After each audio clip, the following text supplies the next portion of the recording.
Psaume 111, verset 10.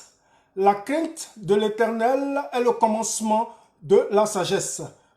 Dans la version Louis II. Et dans la version Parole de vie, c'est le respect du Seigneur est le commencement de la sagesse. Tous ceux qui obéissent sont vraiment sages. Oui, la sagesse, c'est le fait de croire. Croire en Dieu et croire aussi en ses potentialités et croire en ce que nous pouvons faire, en nos potentialités, en nos connaissances, en nos compétences et en notre rêve. Voilà, comme le dit Gimron, que nous sommes la moyenne des 5 personnes que nous côtoyons en permanence. Comme on le dit, dis-moi qui tu fréquentes, je te dirai qui tu es. Et là, aujourd'hui, le thème que nous allons aborder, c'est comment faire le bon choix. Comment faire le bon choix de son rêve, comment faire le bon choix de son activité, comment choisir sa manière d'honorer Dieu, comment vivre, comment choisir son partenaire, comment choisir son conjoint, comment choisir la vie de ses rêves. Voilà, comme le dit Gimron, si nous côtoyons en majorité des personnes qui sont positives, nous aurons un état d'esprit assez positif. Si nous côtoyons des entrepreneurs qui ont réussi, évidemment, nous allons nous aussi réussir dans le domaine que nous avons choisi. Je suis Jean-Michel Afin Tano. Oui, c'est moi le fondateur de la chaîne Équilibre et serviteur de l'Éternel, donc serviteur de l'humanité tout entière. Voilà, aujourd'hui, lorsque l'on constate les commentaires, lorsque l'on regarde les commentaires sur Facebook, sur YouTube, sur TikTok et sur tous les réseaux sociaux, ils disent beaucoup de choses et ils font beaucoup de révélations quant à l'état d'esprit des personnes qui agissent sur les réseaux. Voilà, le plus important aujourd'hui, c'est quoi? Est-ce qu'il faut courir? Est-ce que c'est courir après l'argent? Est-ce que c'est courir après les finances? Est-ce que c'est courir après toutes ces choses matérielles? Ou c'est plutôt savoir exactement ce qu'on veut et là où on va? Pour se connaître, il est très simple d'agir.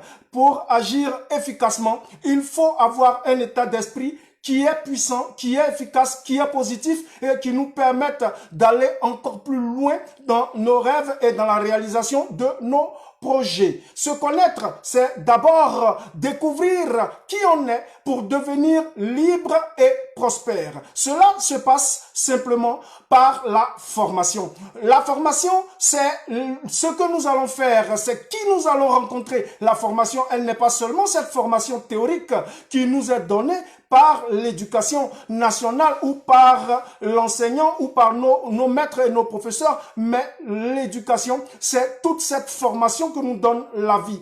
Alors, si nous côtoyons des entrepreneurs qui ont réussi, nous aurons, nous aussi, naturellement, cette fibre entrepreneuriale. Et si nous côtoyons des gens qui ont fait des investissements soigneux et qui réussissent, alors, évidemment, nous allons réussir. Si nous côtoyons des gens qui ont une bonne moralité et qui, eux, ont une vie rangée, une vie dans la sainteté et dans la crainte de Dieu, il va sans dire que cela va se répercuter sur notre manière d'agir, sur notre manière de penser. Donc, aujourd'hui, le thème que nous avons choisi, c'est bien celui-là. Comment faire le bon choix? Nous commençons par rendre hommage à un corps de métier, et le corps de métier que nous avons choisi aujourd'hui d'honorer, ce sont les artisans. Nous, aujourd'hui, nous avons décidé de faire un clin d'œil à tous ces artisans-là, à tous ceux qui font le travail manuel, tous ceux qui ont, à travers le choix qu'ils ont opéré de leurs activités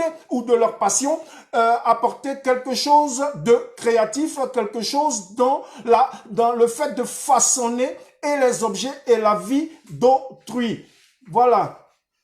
Nous avons reçu énormément de questions. Immense gratitude à tous ceux qui nous accompagnent et qui sont au quotidien à regarder nos vidéos, à regarder nos lives, à nous suivre, à donner leurs avis, leurs commentaires et nous apporter des suggestions qui puisse nous permettre d'aller encore de l'avant. Pour ceux qui ne nous aiment pas, nous les bénissons et nous demandons à l'Éternel Dieu de leur accorder des vidéos ou des enseignements qui puissent leur permettre eux aussi de pouvoir manifester de l'amour, parce que on ne donne que ce qu'on a reçu et on ne fait que ce que l'on a appris. Donc, comme le disait Gimron, vous êtes la moyenne des 5 personnes que vous côtoyez en permanence. Si vous côtoyer des personnes qui sont amères, il va sans dire que vous aussi, vous allez être amer. Mais si vous côtoyez des gens positifs qui ont un état d'esprit hors du commun et qui ont un état d'esprit du gagneur, un état d'esprit de celui qui possède tout,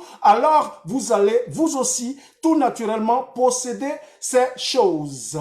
La formation dont nous parlons, c'est d'abord la formation spirituelle et c'est aussi la formation financière. La formation devient alors pour nous, à travers tout ce que nous allons côtoyer, un véritable GPS. C'est lui qui va nous dire là où nous devons accélérer, comment est-ce que nous devons ralentir, comment est-ce que nous devons utiliser ce qu'on appelle la patience, mais une patience qui soit une patience active. Comment est-ce que nous pouvons avoir la foi? La foi, elle se cultive, la foi, elle est un don de Dieu. Et tout ce que nous demandons à l'Éternel, créateur du ciel et de la terre, nous pouvons l'acquérir dans sa grâce et dans sa miséricorde. Notre vision n'est pas forcément celle de la majorité, mais nous sommes quand même heureux de ne pas voir les choses comme tout le monde le voit. Notre vision, c'est une vision holistique. Notre vision, c'est cette vision globale qui n'est pas seulement une vision matérielle, parce que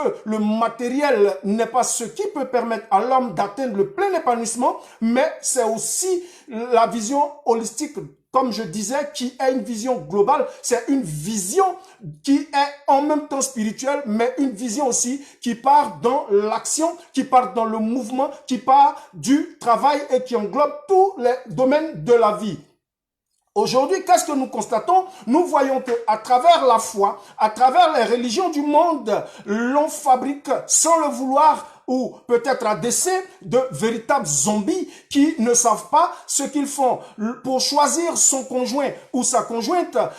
Lorsque l'on suit aujourd'hui les règles édictées par le monde ou par les religions du monde, nous voyons que des gens se mettent ensemble sans forcément partager une vision commune. Comme le Seigneur le disait, il faut éviter de marier l'étranger. L'étranger n'est pas celui qui vient d'un autre pays, mais c'est celui qui est étranger à ta vision, étranger à ta passion, étranger à ce que tu veux devenir. Donc, pour que deux personnes aillent ensemble, il faut que les deux personnes aient le même état d'esprit. Comment choisir? C'est aussi le bon choix à opérer dans ses collaborateurs et dans ses partenaires. Parce que nous ne devons pas travailler avec n'importe qui. Lorsque nous voyons et il y a beaucoup de personnes ou de nombreuses individualités qui vont se présenter lorsque quelqu'un va vouloir entreprendre, mais toutes ces personnes qui viennent, elles ne viennent pas forcément pour apporter quelque chose de puissant, qui ne viennent pas pour apporter quelque chose de positif ou qui ne viennent pas pour voir grandir votre idée, votre projet ou votre vision. Mais ça peut être aussi des loups ravisseurs qui viennent simplement pour pouvoir profiter, pour pouvoir tirer le maximum de ce que vous voulez faire. Donc aujourd'hui, c'est de ce sujet-là que nous avons décidé c'est ce sujet que nous avons décidé de partager. C'est de ce sujet que nous avons voulu partager, que nous avons voulu échanger avec vous, parce que nous savons que le bon choix, c'est forcément quelque chose de difficile à opérer. Mais le choix s'opère d'abord dans l'esprit, d'abord dans la vision, d'abord dans le regard, d'abord dans la passion, dans comment est-ce que nous percevons les choses. Pour cela, il faut avant tout se poser les bonnes questions. Pourquoi? Qui décide? Qui fixe les limites? Qui nous dit que nous pouvons ou ne pouvons pas? Qu'est-ce que nous entendons par la réussite? Qu'est-ce que nous entendons par l'entrepreneuriat? Pourquoi est-ce qu'il faut investir? Voilà effectivement les questions auxquelles il faut trouver des réponses avant de se lancer. L'on constate que plusieurs personnes courent sans forcément avoir opéré de choix. Ce sont des personnes qui vont à volo, ce sont des personnes qui utilisent comme unité de mesure la pifométrie, ce sont des gens qui réagissent comme ça, sans beaucoup de réflexion. À peine ils auront entendu que les crypto-monnaies sont quelque chose qui apporte des devises dans lesquelles on peut gagner de l'argent, tout le monde va se lancer. Lorsqu'on entend que le trading est une activité qui est rémunératrice, tout le monde va se jeter sans avoir forcément fait le choix de vivre cette aventure et de chercher à avoir une histoire dans ce domaine. Lorsque nous posons notre regard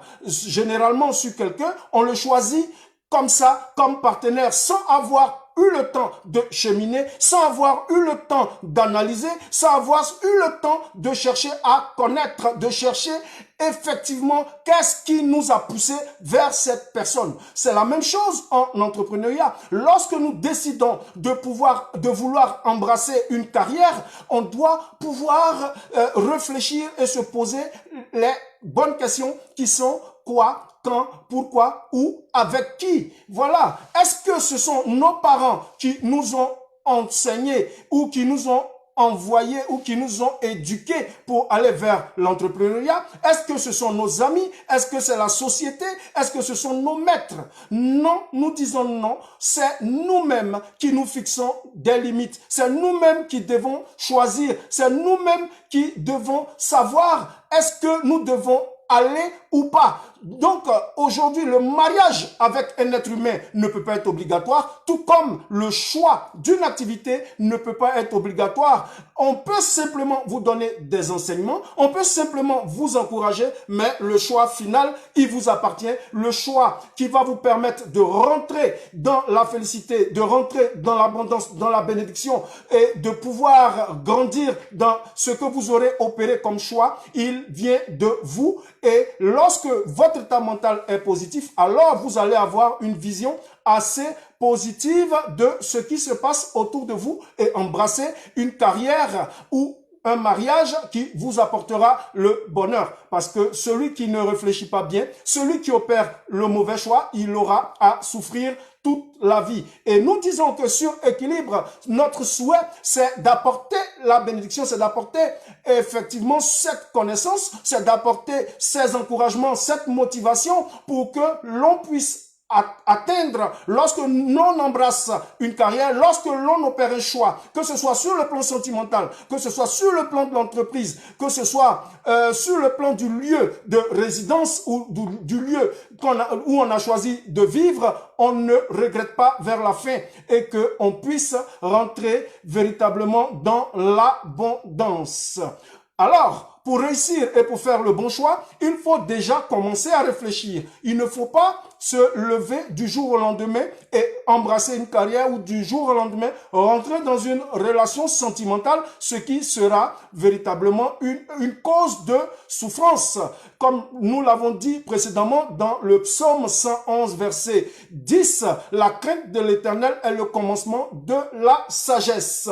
Dans la parole de vie, c'est dit que le respect du Seigneur est le commencement de la sagesse et que tous ceux qui obéissent sont vraiment sages. Donc le fait de rechercher cette sagesse-là qui donne la tranquillité, qui donne l'équilibre, qui donne la paix, qui donne la liberté de choix et d'action, cela va être pour nous quelque chose qui va booster notre manière de voir, notre manière d'agir et nous permettre d'être en mouvement et devenir effectivement des enfants de Dieu ou des personnes qui vont réussir dans le domaine qu'ils auront choisi.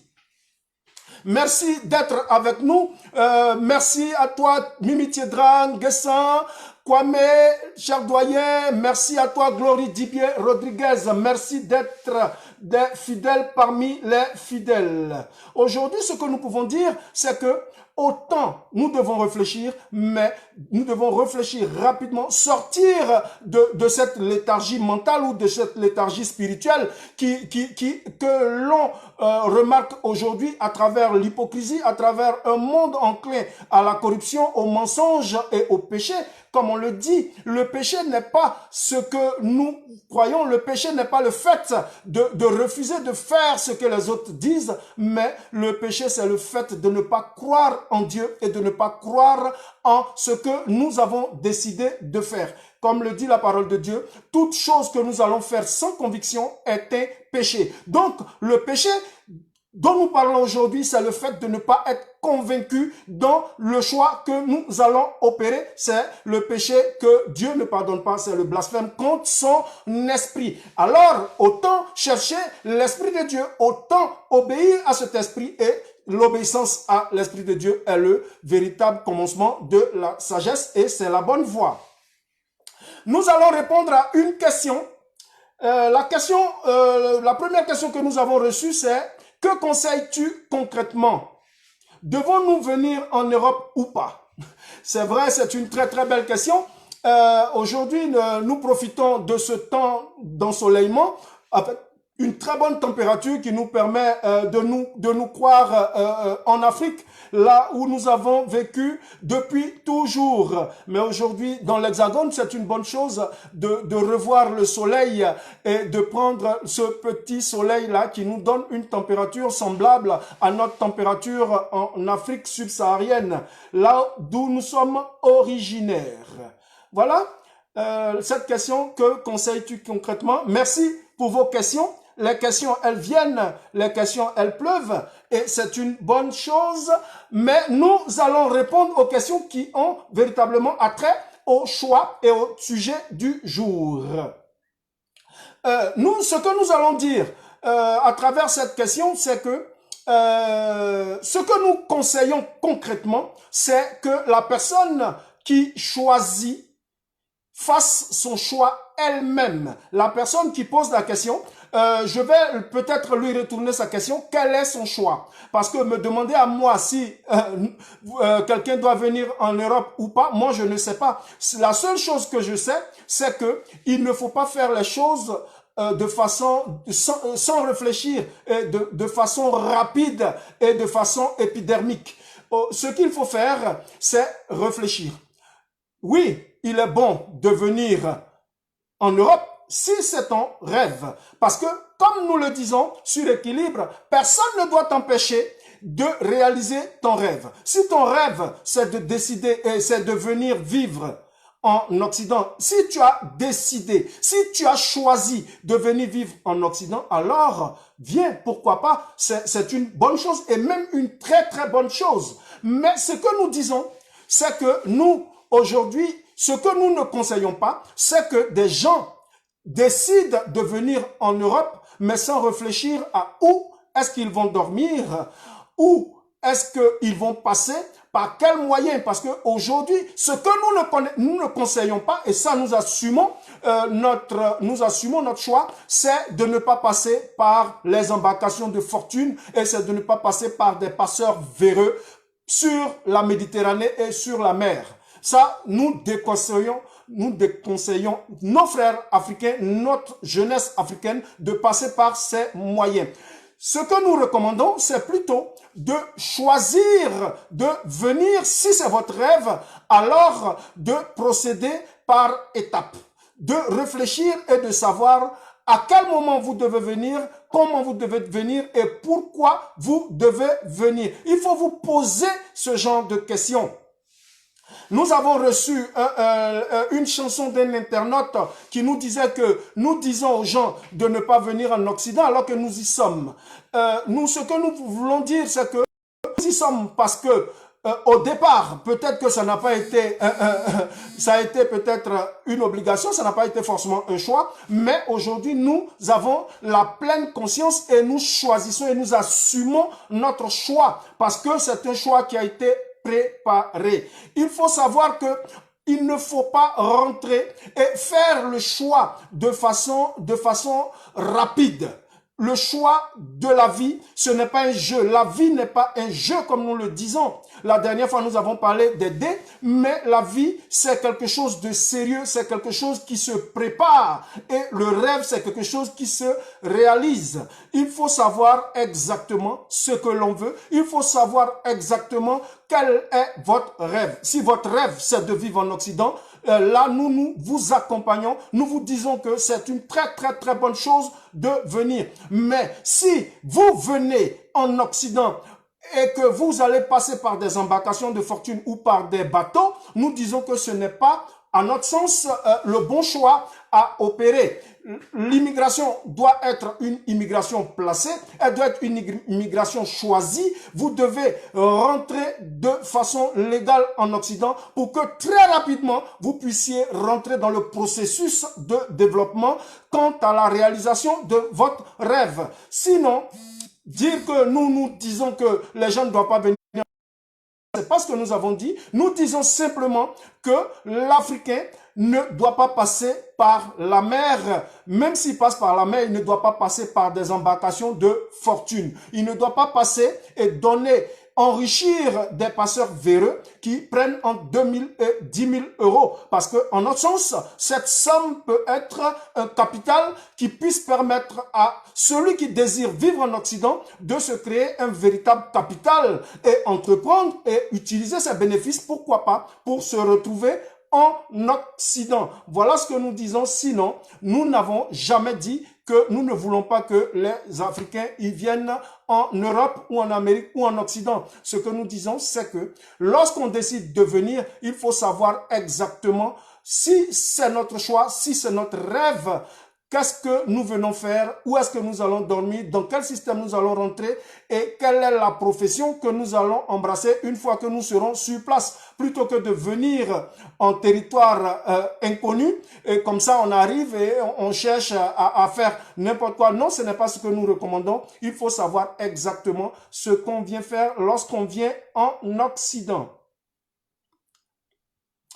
Merci. Une autre question, c'est quelle est véritablement pour nous la définition du bonheur? Le bonheur, c'est le fait de savoir exactement ce qu'on veut et de réaliser ce qu'on veut. Le bonheur, c'est le fait de vivre heureux. Le bonheur ne se résume pas à avoir une quantité énorme de biens matériels ou d'argent. Nous disons que l'argent est une denrée importante. L'argent est une énergie qui permet d'avoir une vie beaucoup plus flexible et d'avoir une multitude de choix. L'argent nous permet de pouvoir saisir les opportunités. Donc, nous disons que l'argent, c'est vrai, c'est une bonne chose. L'argent, c'est quelque chose d'important. C'est une énergie importante à avoir entre ses mains pour avoir plus de flexibilité et plus de liberté. Mais l'argent n'est pas la finalité parce que pour nous, le plus important, c'est de réfléchir. Le plus important, c'est de pratiquer l'amour véritable. Et l'amour, cet amour dont nous parlons, il s'agit de l'amour agapé, l'amour qui permet d'apporter quelque chose de meilleur à l'humanité et à l'autre. C'est l'amour partage, c'est le fait d'apporter de la valeur à autrui. Et lorsque nous allons apporter énormément de valeur, nous allons avoir aussi en retour énormément de bonheur. Parce que premièrement, nous allons être rémunérés, donc avoir de l'argent par rapport au service rendu, par rapport à la valeur apportée, mais aussi nous allons être heureux parce que ceux qui vont recevoir nos services, ceux qui vont recevoir la valeur que nous allons apporter, eux, ils seront heureux et leur joie, elle va nous contaminer, elle va nous permettre d'être encore beaucoup plus heureux. Donc pour nous, le bonheur, c'est le fait de faire son choix et de réaliser son choix à travers toutes les actions que nous allons apporter en pratiquant l'amour et en apportant un maximum de valeur. Effectivement, le rêve, c'est le fait. La question de l'internaute, c'est quoi alors le rêve? Le rêve, c'est ce qui nous vient à l'esprit et ce qui peut nous permettre d'être heureux. Le rêve, c'est quoi? C'est l'ensemble, c'est la finalité de nos valeurs. Lorsque nous avons des valeurs, ces valeurs, elles ne doivent pas être les valeurs communes. Les valeurs qui peuvent nous permettre de réaliser notre rêve, ce sont des valeurs personnelles. Et ces valeurs-là, nous disons qu'elles doivent être ce qui soutient notre existence sur la terre. Ce sont des valeurs très, très, très personnelles. Ce sont des valeurs que personne ne peut comprendre. Ce sont des valeurs que seul l'individu et peut-être le Créateur savent, mais pas forcément ceux qui nous accompagnent. Nos valeurs peuvent ne pas être les valeurs de nos parents, nos valeurs peuvent ne pas être les valeurs de notre conjoint, nos valeurs peuvent ne pas être les valeurs de nos maîtres, nos valeurs peuvent ne pas être les valeurs de notre pays ou de notre continent. Voilà, les valeurs, elles sont des valeurs personnelles et ce sont ces valeurs personnelles-là qui nous permettent de savoir exactement quelle est notre mission de vie et quelle est notre vision profonde. C'est ce qui est pour nous le ciment de notre existence, c'est ce qui fonde notre caractère, c'est ce qui fonde notre foi, c'est ce qui va accompagner nos actions vers leur réalisation, c'est ça qui est le rêve. Le rêve, c'est l'aboutissement. Le rêve, c'est la finalité. Le rêve, c'est l'étape ultime qu'on veut réaliser. C'est là où on veut arriver. C'est là où on veut demeurer. C'est la situation dans laquelle on veut finir notre vie. C'est ce que nous appelons le rêve. Aujourd'hui, ce qu'il faut savoir, c'est que nous avons parlé du choix, mais nous disons que le choix, véritablement, il doit être guidé par l'environnement. Parce que c'est tout ce que vous côtoyez, c'est l'éducation que vous allez recevoir, c'est l'environnement ce que vous allez fréquenter, l'environnement que vous allez fréquenter qui va vous ouvrir l'esprit et vous montrer des horizons divers. Aujourd'hui, ce qu'on constate, c'est que pour ceux qui n'ont pas encore, ceux qui ne bougent pas trop ou ceux qui n'ont pas beaucoup voyagé, ils n'ont pas une vision globale. Raison pour laquelle, sur Équilibre, nous recommandons une vision holistique de la vie qui englobe tous les secteurs. Pour réussir sa vie, il faut réussir sa vie en termes de santé, il faut réussir sa vie en termes de connaissances, il faut réussir sa vie en termes de compétences, il faut réussir sa vie affective, quant au choix de son conjoint, il faut réussir sa vie sur le plan spirituel. Il faut choisir comment est-ce qu'on décide de croire en Dieu. Est-ce que nous allons prier arrêté? Est-ce que nous allons prier couché? Est-ce que nous allons prier agenouillé?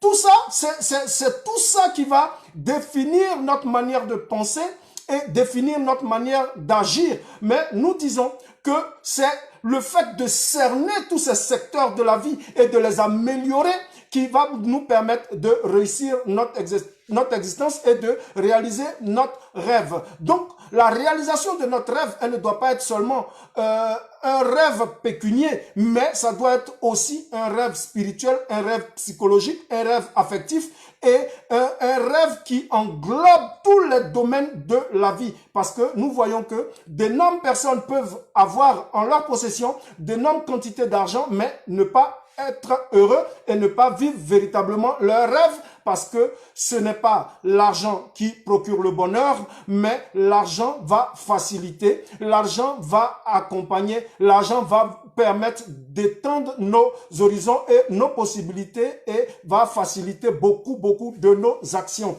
Donc voilà un peu ce que nous pouvons dire. Oui, merci. L'environnement va booster le mindset. Merci, chers internautes. Effectivement, c'est l'environnement qui détermine notre pensée et nos actions. Si vous côtoyez des gens qui ont réussi, vous verrez que la réussite ne sera pas pour vous, n'aura pas de secret pour vous. La réussite ne sera pas pour vous quelque chose de méconnu ou quelque chose d'inconnu. Mais ce qui est difficile ou ce qui rend difficile les actions en Afrique, c'est que nous manquons véritablement de repères et nous n'avons pas de nombreuses personnes qui ont réussi sur le plan de l'entrepreneuriat. Nos repères en Afrique, c'est la politique, c'est la religion et ce sont les gourous. Donc, ce qui fait qu'aujourd'hui, toute notre jeunesse est enclin à vouloir suivre des hommes politiques qui ne leur apporteront rien. Alors que ceux-là, lorsqu'ils finissent d'accéder au trône suprême, ce sont des gens. Donc, ils peuvent vous trahir. Donc, de nombreuses personnes sont souvent désillusionnées parce qu'ils auront soutenu des personnes, ils auront mis leur confiance en l'homme dont la vie ne tient qu'au bout d'un fil, comme dit la parole de Dieu, et ils verront qu'ils seront très vite déçus. Ce que nous disons, c'est d'avoir un environnement qui est propice à notre éclosion spirituelle et à notre éclosion financière. Il faut apprendre à côtoyer des personnes positives, des personnes qui ont réussi, des personnes qui sont stables sur le plan spirituel et qui sont aussi stables sur le plan financier. C'est aujourd'hui ce que nous constatons, même dans les relations humaines, même dans les relations entre partenaires et entre conjoints, cet exemple-là de réussite, il n'existe pas forcément. Aujourd'hui, l'on constate que c'est 93% de ceux qui se mettent ensemble dont nous appelons, ces gens que nous appelons les zombies. Des pasteurs voient à travers des révélations dont nous ne connaissons pas forcément l'existence, qu'ils ont vu des personnes être ensemble et ces personnes, sans réfléchir, sans avoir préalablement fait le choix de vivre avec des gens, se retrouvent coincés dans des situations qui n'avancent pas et on déplore aujourd'hui énormément de divorces. Donc, ce qu'il faut comprendre, c'est que l'environnement est quelque chose qui est très très important dans notre éclosion spirituelle et dans notre réussite financière. Qu'est-ce que nous pouvons dire de la liberté financière? La liberté financière, on entend dans liberté financière, le premier mot c'est liberté.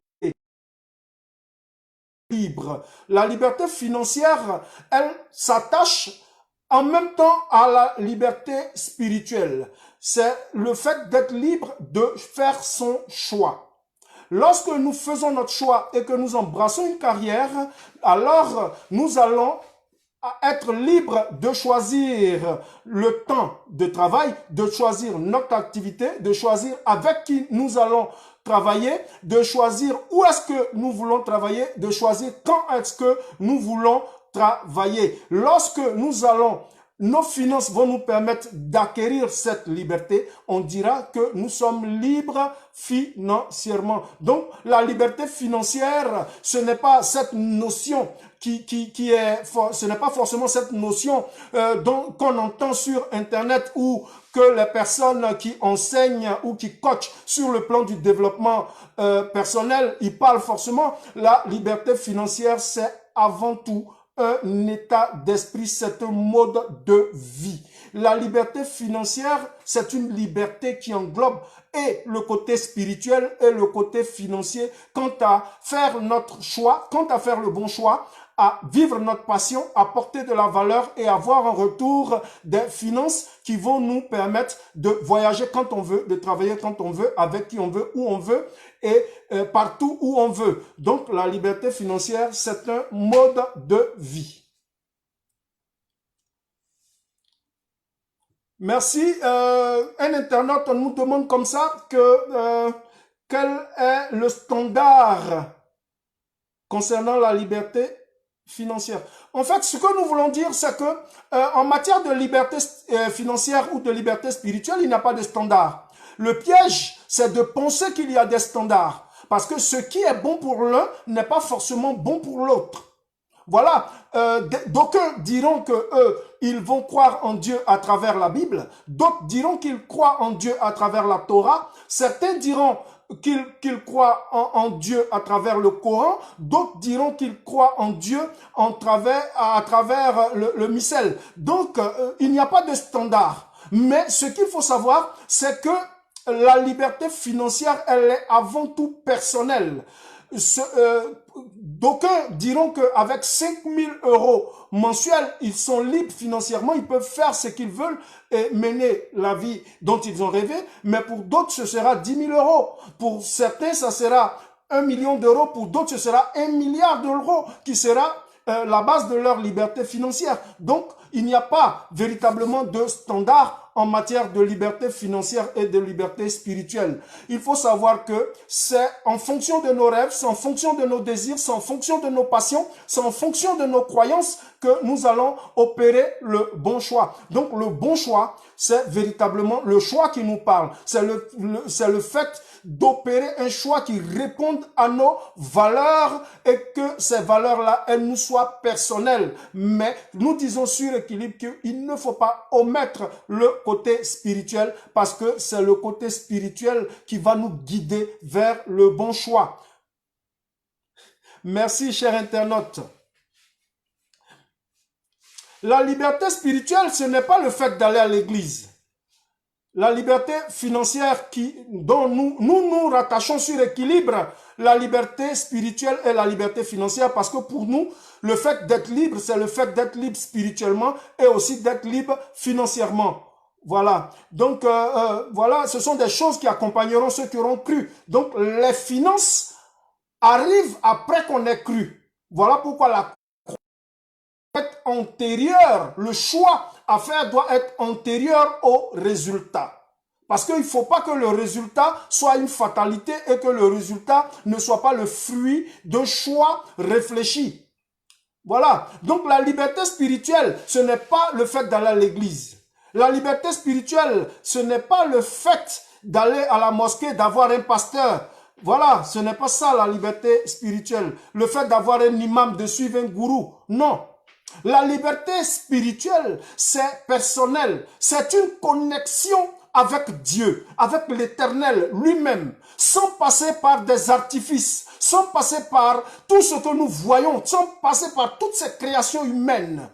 Voilà, ce n'est pas à travers un chapelet, ce n'est pas à travers un dizainier, ce n'est pas à travers un livre qu'on va avoir notre connexion avec Dieu. La connexion, elle doit être directe.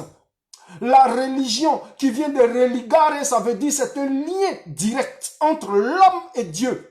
Donc, ce qui nous apporte la liberté spirituelle, c'est notre connexion avec l'Éternel. C'est ce qu'il faut comprendre. Que ce soit les pasteurs et autres, ce sont des personnes qui vont vous motiver. Les imams, les pasteurs, tous ces gourous, tous ces charlatans, ils ne vont que vous perdre du temps. Vous pensez passer à travers ces personnes pour atteindre Dieu. Vous pensez qu'en passant par ces personnes, vous avez des raccourcis, mais en réalité, ce ne sont pas des raccourcis, ce sont des personnes qui peuvent, je ne dis pas qu'ils vont forcément, mais qui peuvent vous éloigner de votre objectif, qui est la connexion directe avec Dieu. Ce qu'il faut rechercher, c'est cette connexion avec Dieu. Et cette connexion, elle ne passe pas forcément par un pasteur, par un imam, par un gourou, par tous ces charlatans qui vous éloignent de votre objectif. Ce qu'il faut comprendre, c'est que la connexion avec Dieu, c'est elle qui donne la liberté spirituelle. Parce que Dieu, à travers son esprit, il vous connectera véritablement à l'intelligence infinie et à la sagesse qui vous permet d'opérer le bon choix. Donc le bon choix découle de la saine relation que nous allons avoir avec l'Éternel. Et ça, il faut en avoir conscience. Merci, cher internaute, pour votre question. La liberté spirituelle, effectivement, selon nous, voilà, chacun peut avoir son avis, chacun peut avoir sa pensée, mais sur équilibre, nous disons que la liberté spirituelle, elle passe par une connexion directe avec l'Éternel, à travers l'Esprit de Dieu, un esprit qui est saint, un esprit qui est pur et un esprit qui est puissant. Aujourd'hui, pour finir, nous allons dire que le véritable choix, il doit s'opérer dans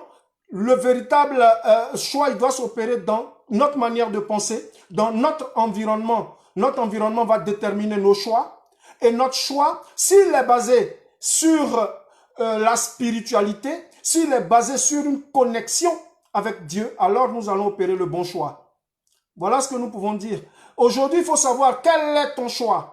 Quel est le choix de l'Afrique aujourd'hui, puisque c'est une question qui vient d'arriver? Quel doit être le choix de l'Afrique? Ça, c'est la question d'un internaute. Nous disons que le choix de l'Afrique, c'est ce que l'Afrique a comme valeur. C'est la connexion que l'Afrique a avec le Créateur. Celui-là qui est le dépositaire de l'esprit de puissance. Celui-là qui est le dépositaire de tous nos biens. C'est lui qui doit sous-tendre nos actions. C'est lui qui doit nous guider vers ce que nous devons faire. Aujourd'hui, nous disons que le meilleur choix de l'Afrique, pour l'Afrique, le meilleur choix, ça doit être de répondre à ses valeurs propres. C'est de savoir exactement ce que l'Afrique veut. Aujourd'hui, on entend tout le monde dire que l'Afrique veut son développement. Mais par quoi alors l'Afrique doit passer pour avoir son développement? Elle doit passer par un principe qui est tout simple. Pour être libre, il faut être connecté à l'Éternel. Et la connexion à l'Éternel va vous donner la sagesse. Mais sur le plan de l'entrepreneuriat et des investissements, lorsque nous avons eu tout Dieu qui nous a donné toutes ces richesses et cette terre, alors il faut savoir que nous devons d'abord produire, nous devons agir, nous devons travailler, nous devons être en mouvement. Donc, l'Afrique doit cesser d'être seulement culturelle. Elle doit être une Afrique de production et non une Afrique de consommation. Donc l'Afrique doit d'abord produire et l'Afrique, elle doit produire ce qu'elle consomme et consommer ce qu'elle produit. Alors là, si l'Afrique est en amont en termes de production et en aval en termes de consommation et de distribution et de vente, alors l'Afrique aura une plus-value importante et elle va bénéficier de son travail et de ses richesses. C'est alors que l'Afrique, d'abord, elle aura fait le choix qui sied et elle va profiter de toutes ces bénédictions et devenir véritablement une terre prospère. Aujourd'hui, le bon choix pour nous, pour finir, c'est d'abord d'avoir la liberté, qui soit une liberté spirituelle, qui nous entraîne vers la liberté financière et matérielle. Il faut agir, il faut commencer tout petit, il faut être bon. Au fil du temps, on devient mieux et on doit finir meilleur. Et c'est ce plan de bon, mieux et meilleur qui doit être véritablement le chemin pour tous ceux qui opèrent le bon choix. Si vous aimez ce que nous faisons, nous vous demandons de liker notre vidéo, de mettre un j'aime, de commenter, de nous donner vos avis, vos commentaires et vos suggestions et de partager ces lives que nous faisons afin que cela puisse profiter à d'autres enfants de Dieu et à d'autres personnes qui veulent elles aussi se lancer dans l'entrepreneuriat et dans les investissements qui soient soigneux et elles aussi bénéficier, pourquoi pas, de cette liberté spirituelle de croyance et d'action qui puisse leur permettre de vivre la vie de leurs rêves. Merci de nous avoir suivis et nous nous retrouvons samedi pour aborder un autre thème. Aujourd'hui, le thème, c'était comment faire le bon choix. Nous avons rendu hommage aux artisans. Et samedi, nous allons alors aborder un nouveau thème. Et ce thème, ce sera le capitalo-socialisme, nouveau mode de fonctionnement des États. Merci et au revoir. Dieu vous bénisse, Dieu vous garde. Bye.